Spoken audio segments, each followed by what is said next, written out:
ကြားဖြန့်လို့ခေါ်တဲ့ online ငွေလိမ်ကိုင်းတွေတိုက်ခိုက်ရေးကိုထိပ်တန်းဦးစားပေးလုပ်ငန်းစဉ်ပြည့်အနေနဲ့အရှိန်မြင့်ပူးပေါင်းလှုပ်ဆောင်သွားဖို့နိုင်ငံပေါင်း60ဝန်းကျင်ကသဘောတူခဲ့ကြတယ်လို့ဘန်ကောက်ပို့စ်သတင်းမှာဖော်ပြထားပါတယ်။ထိုင်းနိုင်ငံဘန်ကောက်မြို့မှာဒီဇင်ဘာလ18ရက်နေ့နဲ့18ရက်နေ့တွေကကျင်းပခဲ့တဲ့ online လိမ်လည်မှုတိုက်ခိုက်ရေးနိုင်ငံတကာညီလာခံ International Conference on the Global Partnership Against Online Scam ညီလာခံအပြီးမှာ2025ဘန်ကောက်ပူးရဲကြီးညာချက်ဖြင့်ဒီဇင်ဘာလ18ရက်နေ့ကအခုလိုအတည်ပြုခဲ့တာဖြစ်ပါတယ်။ Online scams are no longer petty crimes. တနည်းတခြားပုံမပြန့်နှံ့လာတဲ့ online လိမ်လည်မှုကွန်ရက်တွေကိုတုံ့ပြန်နိုင်ဖို့ပြည်တွင်းဥပဒေတွေကိုပုံမတင်းကျပ်ဖို့နဲ့နိုင်ငံဖြတ်ကျော်ပူးပေါင်းဆောင်ရွက်မှုတွေပိုလုပ်သွားဖို့လည်းဒီအစည်းအဝေးမှာကတိပြုခဲ့ကြပါတယ်။ဒီနေ့အကြာအစည်းအဝေးကိုတော့ထိုင်းနိုင်ငံခြားရေးဝန်ကြီးဌာနနဲ့ကုလသမဂ္ဂမွေးစေဝါနဲ့ရာဇဝတ်မှုဆိုင်ရာယုံ UNODC တို့ကပူးရဲစီစဉ်ကျင်းပခဲ့တာဖြစ်ပြီး online လိမ်လည်မှုတွေကိုအရေးပေါ်နိုင်ငံတကာလုံခြုံရေးပြဿနာဖြစ်သတ်မှတ်ဖို့အဖွဲ့ဝင်နိုင်ငံတွေကသဘောတူညီခဲ့ကြပြီးတော့ဒါကိုကင်တွယ်ဖို့အတွက်ခိုင်မာတဲ့နိုင်ငံရေးဆုံးဖြတ်ချက်လုံလောက်တဲ့အရင်းမြစ်တွေနဲ့ပိုကောင်းတဲ့စီမံခန့်ခွဲမှုစနစ်တွေလိုအပ်တယ်လို့ထိုင်းနိုင်ငံခြားရေးဒုဝန်ကြီးဝီဂျာဘတ်ကအစည်းအဝေးပိတ်ပွဲမှာပြောသွားပါတယ်။ဒါ့အပြင်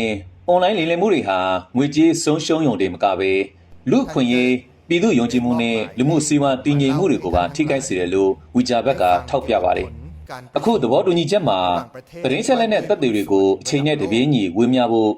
digital နည်းပညာနဲ့စစ်ဆေးနိုင်စွမ်းကိုမြင့်တင်ဖို့နဲ့ရာဇဝတ်မှုလုပ်ငန်းတွေကနေရတဲ့ငွေတွေကိုပြန်သိမ်းနိုင်မှုတွေပိုကောင်းတဲ့စနစ်တွေထားရှိဖို့စတဲ့အချက်တွေပါဝင်ပါတယ်။နောက်ပြီးတော့ငွေကြေးခွာချတာနဲ့ digital ငွေကြေးတွေကိုလွဲသုံးစားလုပ်တာပါဝင် online လိမ်လည်မှုနဲ့ဆက်ဆက်နေတဲ့ငွေကြေးရာဇဝတ်မှုတွေကိုကင်တွယ်နိုင်မှုဥပဒေတွေကိုအားကောင်းအောင်လှုပ်ဆောင်သွားကြမှာလည်းဖြစ်ပါတယ်။ဒီသဘောတူညီချက်မှာအဓိကအချက်တစ်ခုကတော့ကြားဖြန့်စင်တာတွေမှာအတင်းကျပ်စေခိုင်းခံရတဲ့လူကုန်ကူးခံရသူတွေကိုရာဇဝတ်သားတွေနဲ့မရောထွေးပဲဥပဒေအရအကာအကွယ်ပေးဖို့လည်းတောင်းဆိုထားပါတယ်။ UNODC ရဲ့အရှေ့တောင်အာရှနဲ့ပစိဖိတ်ဒေသဆိုင်ရာကိုယ်စားလှယ်ဖြစ်သူ Devin Shantz ကတော့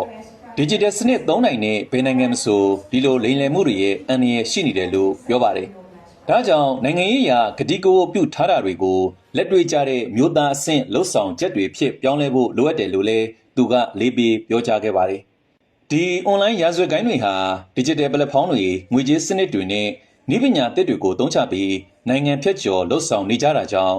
ဥပဒေစိုးမိုးရေးပိုင်းမှာပူးပေါင်းဆောင်ရွက်ဖို့အင်မတန်ရေးကြီးနေပြီဖြစ်တယ်လို့လည်းဆိုထားပါတယ်ခင်ဗျာ။ကြားဖြန့်လို့ခေါ်တဲ့ online ငွေလိမ်